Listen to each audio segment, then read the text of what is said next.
जय श्री राम। आज हम ना अष्टम इसकी दशा जब आती है कुंडली के अंदर 8th हाउस लॉर्ड की जब भी दशा आती है, ठीक है, तो क्या होता है और जनरली क्या है ना, लोग प्रिडिक्ट करते हैं कि जब भी अष्टम इसकी दशा चलेगी आपकी लाइफ में कुछ ना कुछ प्रॉब्लम्स आएंगे, हर्डल्स आएंगे, ऑब्स्टेकल्स आएंगे, ज़्यादा अच्छी नहीं जाती है। रीज़न बीइंग देखो पराशर जी ने क्या बोला है, ये जो 3 हाउसेस है 6th house, 8th house and 12th house, ठीक है, ये ना इंसान को चैलेंजेस देते हैं। ठीक है, चैलेंजेस इन द सेंस के देखो जब आपका 12th हाउस ऑपरेट होगा ना, हॉस्पिटलाइजेशन हो सकता है, जेल योग हो सकता है, ठीक है, या तो फिर अगर बहुत बुरा कंडीशन और कॉम्बिनेशन है तो इंसान गलत रास्तों पे भी भटक जाता है बेड प्लेजर्स के लिए। ठीक है, अष्टमेश की जब दशा आती है तो अचानक से हानि होती है। अगर आपने बहुत अच्छा राइज किया है अपनी लाइफ में, बट क्या होगा जैसे ही अष्टमेश की दशा स्टार्ट होगी ऑल ऑफ अ सडन आपका ग्रोथ रुक जाएगा, और ग्रोथ रुक जाएगा वो तो एक बात है, बट जहाँ हो वहाँ से काफ़ी नीचे आ जाओगे। ठीक है, अगर अष्टमेश पीड़ित है और जब 6th हाउस की दशा आती है आपको बीमारियाँ लगती है, ठीक है, कोर्ट केस हो सकता है, शत्रु का भय रहता है। ठीक है, तो ये ना चैलेंजेस वाले हाउसेस है, ये जो 6th हाउस है, 8th हाउस है, 12th हाउस है। ठीक है, बट क्या है ना, जनरल प्रिडिक्शंस पे मत जाओ कि भाई अष्टमेश की दशा आ गई, 6th लॉर्ड की दशा आ गई, 12th लॉर्ड की दशा आ गई। आज हम ना अष्टमेश की सिर्फ बात करेंगे, और अष्टमेश को लेके ना मैं आपको 3 रूल बताऊंगा। ठीक है, 3 रूल में से आपको जो भी रूल फिट होता है ना वो आप चेक कर लीजिए। इससे ना आपकी अष्टमेश की दशा है और अगर ये कंडीशंस बन रही तो आपको घबराने की बिल्कुल ज़रूरत नहीं, वो एकदम स्मूथली आपकी दशा जाएगी, आपको कोई पीड़ा नहीं होगी, कोई दुख दर्द नहीं मिलेंगे, इनफैक्ट अच्छा राइज कर पाओगे। देखो यहाँ पे ना अष्टमेश के लिए मैं आपको ड्रॉ करके समझाता हूँ।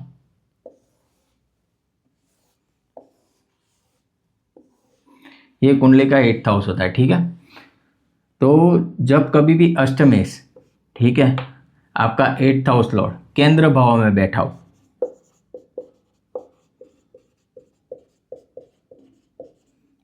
इन केंद्र भाव,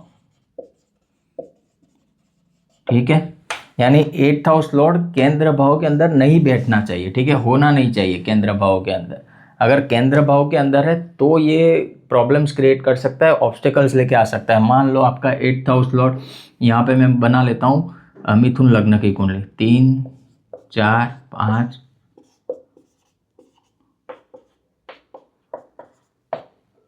ठीक है, अभी 8th हाउस लॉर्ड यहाँ पे कौन होगा, शनि। देखो बट यहाँ पे एक दूसरी कंडीशन है, शनि इसका भी रूलर है, इसका भी रूलर है। ठीक है, तो क्या होगा अगर ये केंद्र भाव में बैठता है तो उतनी हानि नहीं होगा, बट मान लेते हैं कि यहाँ पे चलो 11, यहाँ पे 12 नंबर आ रहा है। ठीक है, तो 12 नंबर का फिर भी यहाँ पे पंचमेश हो जाएगा वो।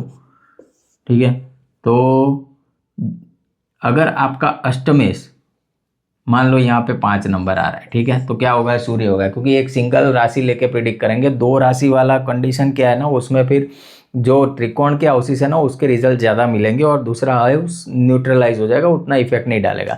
तो फॉर एन एग्जाम्पल, आज के एग्जाम्पल के समझने के लिए यहाँ पे 5th राशि है, 5th राशि का लॉर्ड कौन है, सन। ठीक है, तो सन आपके ना 1 4 7 10, ठीक है, तो ये वाले जो हाउसेस हैं यहाँ पे नहीं होना चाहिए। अगर यहाँ पे है तो दिक्कत है। ठीक है, फिर वो दिक्कत करेगा। दूसरा रूल क्या है, आपको ना आपका लग्न लॉर्ड देखना है, लग्न लॉर्ड। ठीक है, अभी इसको हम चेंज कर देते हैं।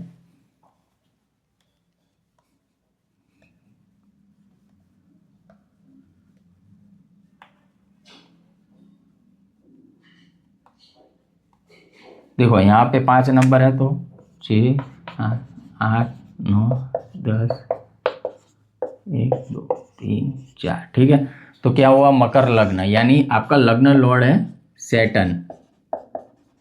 ठीक है, तो आपका लग्न लॉर्ड जो है ना वो बली होना चाहिए, यानी सैटर्न आपका स्ट्रांग होना चाहिए कंपेयर टू अष्टमेश। ठीक है, यानी सैटर्न, इस कुंडली के हिसाब से Saturn should be strong compare to अष्टमेश। अष्टमेश कौन है, सन। ठीक है, स्ट्रांग कैसे होगा, देखो सैटर्न, मान लो सैटर्न आपका 13 डिग्री से लेके 18 डिग्री के बीच में, तो क्या होगा, युवावस्था का होगा। और सन मान लो आपका 26 डिग्री पे है, या फिर 0 से लेके 6 डिग्री के बीच में, तो क्या होगा, सैटर्न अभी आपका जो लग्न लॉर्ड है ना वो स्ट्रांग होगा, यानी आपका व्यक्तित्व स्ट्रांग होगा। तो क्या होगा कि ये ना आपको ज़्यादा टॉर्चर नहीं कर पाएगा, आपको अष्टमेश ज़्यादा परेशानी नहीं दे पाएगा अगर आपका लग्न लॉर्ड मजबूत है, ठीक है। तो ये 2 कंडीशन आप चेक कर लीजिए। दूसरा ना अष्टक वर्ग देखिए, अष्टक वर्ग में 10 नंबर की राशि को कितने पॉइंट मिले हैं, ठीक है, और 5 नंबर की राशि को कितना पॉइंट मिले।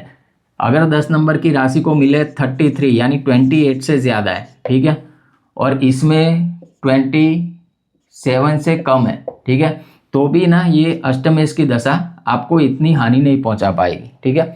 तो ये ना थोड़ा डीपली जाके स्टडी करना पड़ता है हमें कि भाई अष्टमेश की दशा आ रही तो कंडीशंस क्या बन रही है, कॉम्बिनेशंस क्या बन रहे हैं, ठीक है। तो जब भी आप अष्टमेश को एनालाइज करो, 6th लॉर्ड को एनालाइज करो, 12th लॉर्ड को एनालाइज करो, तो वो भी साथ में चेक करो कौन सी राशि में बैठा है, कितनी डिग्री पे है, बली कौन सा है, लग्न लॉर्ड बली है या 6, 8, 12 के स्वामी बली है। देखो एक दूसरा मैं भी इसके साथ बता ही देता हूँ। आपका लग्न लॉर्ड अगर मजबूत है ना, strong, compare to 6th lord, 8th lord, 12th lord, ठीक है, तो जीवन में ना परेशानियां कम आती है, ठीक है, आपको हर्डल्स कम आएंगे, और अगर आ भी गए ना तो आप वो सारे हर्डल्स क्रॉस करके अपने आप को एक अच्छे पोजीशन पे पाओगे, ठीक है। तो लग्न लॉर्ड का मजबूत होना बहुत ज़रूरी है, ठीक है। जब भी आप कुंडली एनालिसिस करते हो ना, लग्न लॉर्ड अवश्य चेक कीजिए लग्न लॉर्ड कितना मजबूत है। अगर खुद की राशि में बैठा है तो वेल एंड गुड, मित्र की राशि में बैठा है तो वेल एंड गुड, उसकी डिग्री कैसी है, ठीक है, डिग्री अच्छी है 10 से लेकर 20 डिग्री के बीच में, तो भी बहुत स्ट्रॉन्ग पोजीशन है आपके लिए, ठीक है। तो आज के वीडियो में इतना ही, मिलेंगे नेक्स्ट वीडियो में। जय श्री राम।